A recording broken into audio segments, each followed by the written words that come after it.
हर लड़की अपनी वेडिंग की फर्स्ट नाइट को लेकर न जाने कितने सपने देखती है, लेकिन ग्रेस के लिए वही रात उसकी ज़िंदगी की सबसे खौफनाक रात बन गई। शादी के सिर्फ कुछ घंटे बाद उसे एक ऐसा फैमिली रिचुअल निभाने के लिए मजबूर किया गया, जिसके बाद उसके सामने सिर्फ एक ही सवाल था, क्या वो सुबह का सूरज देख भी पाएगी या उसकी कहानी उसी रात हमेशा के लिए खत्म हो जाएगी। आखिर उस एक रात में ऐसा क्या हुआ जिसने इस मूवी को पिछले कुछ सालों की सबसे यूनिक हॉरर सर्वाइवल थ्रिलर्स में शामिल कर दिया। तो चलिए देखते हैं रेडी और नॉट की पूरी कहानी।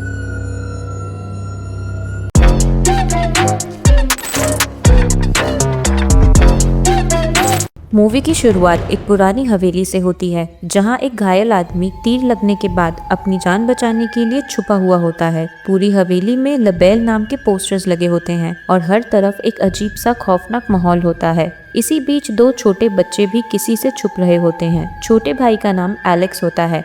एलेक्स का बड़ा भाई उसे एक कबर्ड में छुपा देता है। तभी वो घायल आदमी मदद मांगते हुए वहां पहुंचता है, लेकिन उसकी हेल्प करने के बजाय एलेक्स का भाई पूरी फैमिली को बुला लेता है। कुछ ही देर में हवेली के सब लोग सेरेमोनियल मास्क पहनकर वहां आ जाते हैं। वो उस आदमी को घसीट कर ले जाते हैं और बेरहमी से उसे मार देते हैं। वहीं एक औरत भी होती है जो उस आदमी को बचाने की कोशिश करती रहती है, लेकिन कोई भी उसकी बात नहीं सुनता। अब सीन शिफ्ट होता है 30 साल आगे, जहां एलेक्स भी बड़ा हो चुका है और उसकी शादी ग्रेस से हो रही होती है। ग्रेस एक ऑर्फन है, जबकि एलेक्स एक बहुत ही अमीर और इन्फ्लुएंशियल फैमिली से बिलोंग करता है। दोनों एक दूसरे से सच्चा प्यार करते हैं, लेकिन एलेक्स सालों पहले अपनी फैमिली छोड़कर अलग रहने लगा था। शादी से पहले एलेक्स का बड़ा भाई ग्रेस को वार्निंग देते हुए कहता है, अभी भी मौका है, इस शादी से पीछे हट जाओ, क्योंकि उनकी फैमिली बिल्कुल नॉर्मल नहीं है। कुछ देर बाद एलेक्स भी ग्रेस को वही बात समझाता है और कहता है कि उसकी फैमिली बहुत अजीब और मिस्टीरियस है, लेकिन ग्रेस के लिए एलेक्स ही सब कुछ था, इसलिए वो किसी की बात पर ध्यान नहीं देती।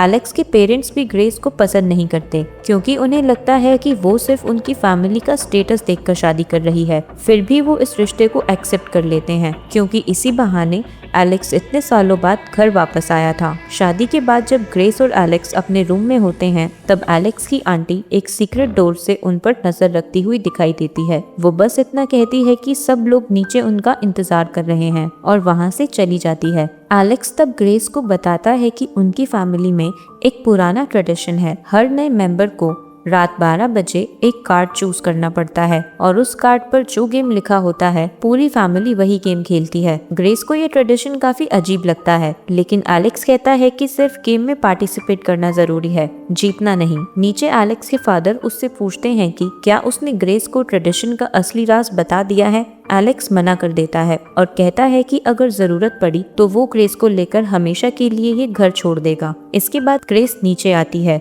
जहां सिर्फ एलेक्स की माँ ही उसका प्यार से स्वागत करती है। पूरी जिंदगी अकेलापन देखने के बाद पहली बार ग्रेस को लगता है कि शायद अब उसे एक फैमिली मिल गई है। इसी दौरान एलेक्स की सिस्टर भी अपने हस्बैंड और बच्चों के साथ वहां पहुंच जाती है और फिर सब ग्रेस को एक अलग रूम में ले जाते हैं। उस रूम में सिर्फ फैमिली मेंबर्स को ही आने की इजाजत होती है। रूम पुराने और अजीब वेपन से भरा होता है, जिसे देखकर ग्रेस काफी अनकंफर्टेबल हो जाती है। वहीं एलेक्स के फादर अपने ग्रैंडफादर की फोटो दिखाते हुए फैमिली का असली ट्रेडिशन बताते हैं। सालों पहले उनके ग्रैंडफादर की मुलाकात एक मिस्टीरियस आदमी लबेल से हुई थी। कार्ड गेम जीतने के बाद लबेल ने उन्हें एक जादुई बॉक्स गिफ्ट किया और कहा कि जब तक उनकी आने वाली जनरेशन इस बॉक्स के रूल्स फॉलो करेंगी, तब तक उनकी फैमिली हमेशा अमीर और सक्सेसफुल रहेगी। तब से हर नए फैमिली मेंबर को इसी बॉक्स से कार्ड निकालना पड़ता है और उस पर जो गेम लिखा होता है वही पूरी फैमिली खेलती है। एलेक्स के भाई बहन बताते हैं कि उनके वक्त भी बॉक्स ने अलग अलग गेम्स चूज किए थे।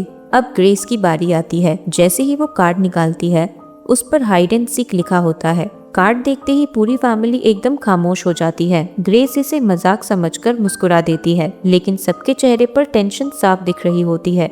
एलेक्स के फादर ग्रेस को सिर्फ इतना कहते हैं कि उसे कहीं छुपना होगा और बाकी सब उसे ढूंढेंगे। जैसे ही गेम शुरू होता है, हवेली के सारे दरवाजे लॉक कर दिए जाते हैं, सिक्योरिटी कैमरास बंद कर दिए जाते हैं और पूरी फैमिली अपने अपने वेपन्स लेकर ग्रेस को ढूंढने निकल पड़ती है। एलेक्स इस गेम का हिस्सा बनने से मना कर देता है और अपने रूम में चला जाता है, लेकिन उसकी सिस्टर इन लॉ उस पर नजर रखती है ताकि वो ग्रेस की मदद ना कर सके। ग्रेस पहले एक एलिवेटर में छुप जाती है, लेकिन कुछ देर बाद एलेक्स सीक्रेट पैसेज से उसके पास पहुंच जाता है। वो ग्रेस को सच बताता है कि उसकी फैमिली उसे मारना चाहती है, इसलिए दोनों एक दूसरे रूम में छुप जाते हैं। तभी घर की केयर टेकर को आवाज सुनाई देती है। उसे लगता है कि एलेक्स का भांजा उठ गया होगा, इसलिए वो चेक करने उस रूम में आ जाती है। उसी वक्त एलेक्स की सिस्टर इन लॉ अंधेरे में बिना देखे गोली चला देती है। गोली सीधा केयर टेकर की आंख में लगती है और वो वहीं मर जाती है। ये सब देखकर ग्रेस के होश उड़ जाते हैं। कुछ ही पलों में बाकी फैमिली मेंबर्स भी वहां पहुंच जाते हैं और लाश को छुपाने की बातें करने लगते हैं। उन्हें बिल्कुल अंदाजा नहीं होता कि ग्रेस ये सब देख चुकी है और अब उसे उनकी फैमिली का असली सच पता चल गया है। उनकी बातों से ग्रेस को ये भी पता चलता है कि अगर सुबह होने से पहले उसकी बलि नहीं दी गई तो फैमिली का मानना है कि लबेल उन सबको मार देगा। एलेक्स तुरंत ग्रेस को सच बताता है, हाइड एंड सीक सिर्फ एक गेम नहीं बल्कि मौत का शिकार बनने का नाम है।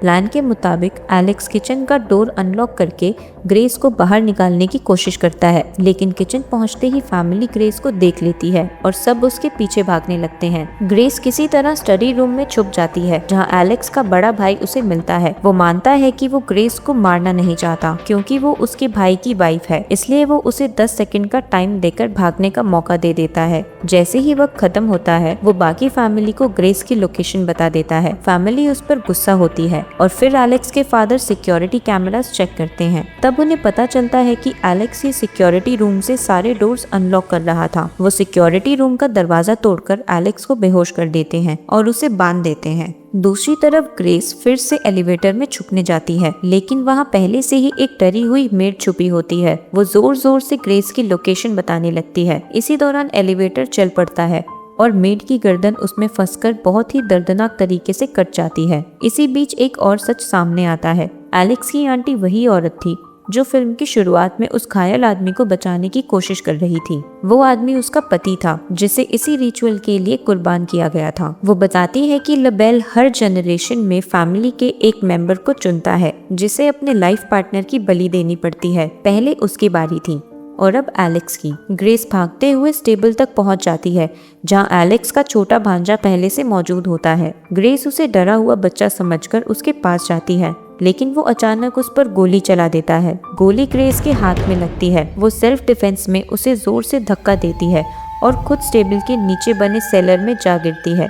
सेलर में पुरानी लाशों का ढेर पड़ा होता है, जो साफ दिखाता है कि इस फैमिली ने पहले भी कई लोगों की बलि दी है। किसी तरह ग्रेस वहां से भागकर निकलती है, लेकिन बाहर आते वक्त एक बड़ी कील उसके हाथ को चीरते हुए निकल जाती है। दर्द से तड़पती हुई ग्रेस मेन रोड की तरफ भागती है और एक गुजर रही गाड़ी से मदद मांगती है, लेकिन ड्राइवर बिना रुके वहां से निकल जाता है। आखिरकार ग्रेस अपनी जान बचाने के लिए जंगल की तरफ भाग जाती है और एक पेड़ के पीछे छुप जाती है, लेकिन एलेक्स का अंकल उसका पीछा करते हुए वहां पहुंच जाता है। ग्रेस मौका देखकर एक तार से उसका गला दबा देती है और उसकी कार लेकर भाग निकलती है। रास्ते में वो पुलिस को कॉल करने की कोशिश करती है, लेकिन ऑपरेटर बताता है कि ये कार चोरी की है और कॉल डिस्कनेक्ट कर देता है। तभी एलेक्स का अंकल फिर से ग्रेस तक पहुंचकर उसे बेहोश कर देता है और कार की बैक सीट में डाल देता है। वो वीडियो कॉल पर पूरी फैमिली को बताता है कि ग्रेस पकड़ी जा चुकी है और अब रिचुअल की तैयारी शुरू की जा सकती है, लेकिन ग्रेस होश में आते ही उस पर हमला कर देती है। कार का कंट्रोल छूट जाता है और वो सीधा एक पेड़ से टकरा जाती है। इसी एक्सीडेंट में एलेक्स का अंकल मर जाता है, जबकि ग्रेस बच निकलती है। थोड़ी देर बाद एलेक्स का बड़ा भाई वहां पहुंचता है। ग्रेस उससे मदद मांगती है, लेकिन अपने फादर की नजरों से बचने के लिए वो ग्रेस को बेहोश करके वापस हवेली ले आता है। हवेली में ग्रेस को बांधकर रिचुअल शुरू किया जाता है। फैमिली किसी अजीब मंत्र का जाप करती है और एक ड्रिंक पीती है, लेकिन अचानक सबको खून की उल्टी होने लगती है। दरअसल एलेक्स के बड़े भाई ने उनकी ड्रिंक में कुछ मिला दिया था ताकि ग्रेस को भागने का मौका मिल सके। वो ग्रेस को आज़ाद कर देता है, लेकिन उसी वक्त उसकी वाइफ उसे गोली मार देती है। अपनी मदद करने वाले इंसान को मरते देख ग्रेस गुस्से में उस पर हमला करती है और वहां से भाग निकलती है। उधर एलेक्स भी होश में आ चुका होता है। बाहर आकर वो अपने भाई की लाश देखता है। इसी बीच एलेक्स के फादर ग्रेस को रोकने की कोशिश करते हैं, लेकिन ग्रेस एक लैंप से उन पर वार कर देती है और हवेली के एक हिस्से में आग लग जाती है। आगे एलेक्स की माँ उसका रास्ता रोक लेती है और कहती है कि ग्रेस कभी उनकी फैमिली का हिस्सा बनने के लायक नहीं थी। इस बार ग्रेस भी पीछे नहीं हटती। फाइट के दौरान उसके हाथ लबेल का वही मिस्टीरियस बॉक्स लग जाता है और वो उसी बॉक्स से एलेक्स की माँ को मार देती है। फिर गुस्से में कहती है, तुम्हारी फैमिली ही मेरे लायक नहीं थी। अपनी माँ की मौत देखकर एलेक्स पूरी तरह बदल जाता है। वो ग्रेस को पकड़कर वापस फैमिली के सामने ले आता है और अब खुद उसकी बलि देने के लिए तैयार हो जाता है। जैसे ही एलेक्स ग्रेस पर चाकू से वार करता है, ग्रेस बच जाती है और चाकू उसके कंधे में लगता है। जख्मी होने के बाद भी वो हार नहीं मानती। तभी सुबह की पहली रोशनी दिखाई देती है। फैमिली को लगता है कि अगर लबेल की बात सच थी तो अब तक सब मर चुके होते। कुछ पल तक जब कुछ नहीं होता, सब खुश हो जाते हैं और ग्रेस को मारने के लिए दोबारा बढ़ते हैं। लेकिन अगले ही पल एलेक्स की आंटी अचानक ब्लास्ट होकर मर जाती है। इसके बाद एक एक करके फैमिली के सारे मेंबर्स भी उसी तरह ब्लास्ट होने लगते हैं।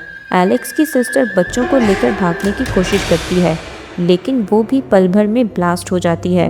हवेली के अंदर हर तरफ अफरा तफरी मच जाती है और लबेल का श्राप सबके सामने सच साबित हो जाता है। ग्रेस बुरी तरह इंजर्ड थी और समझ ही नहीं पा रही थी कि कौन जिंदा है और कौन मर चुका है। लेकिन एक बात क्लियर थी, इस शैतानी फैमिली का अंत उसकी आंखों के सामने हो रहा था। सिर्फ एलेक्स बच गया था। वो ग्रेस से माफ़ी मांगते हुए कहता है कि उसे अपनी गलती का एहसास हो गया है, लेकिन ग्रेस सीधा जवाब देती है कि अब सब कुछ खत्म हो चुका है और वो उसे कभी माफ़ नहीं करेगी। इतना कहकर वो अपनी वेडिंग रिंग उतारकर एलेक्स की तरफ फेंक देती है। जैसे ही रिंग एलेक्स को छूती है, वो भी बाकी फैमिली की तरह ब्लास्ट होकर मर जाता है। अब पूरी हवेली आग की लपटों में घिरी हुई थी। इसी बीच ग्रेस को जलती हुई रोशनी में लबेल की एक मुस्कुराती हुई झलक दिखाई देती है, जो इस बात का इशारा थी कि उसने ये शैतानी गेम जीत लिया है। कुछ ही देर बाद पुलिस और रेस्क्यू टीम हवेली पहुंच जाती है। ग्रेस खून से लथपथ हवेली की सीढ़ियों पर शांत बैठी होती है। अब एलेक्स की मौत के बाद वही उस पूरी प्रॉपर्टी की लीगल ओनर बन चुकी थी और इसी के साथ मूवी यहीं खत्म होती है। Thanks for watching.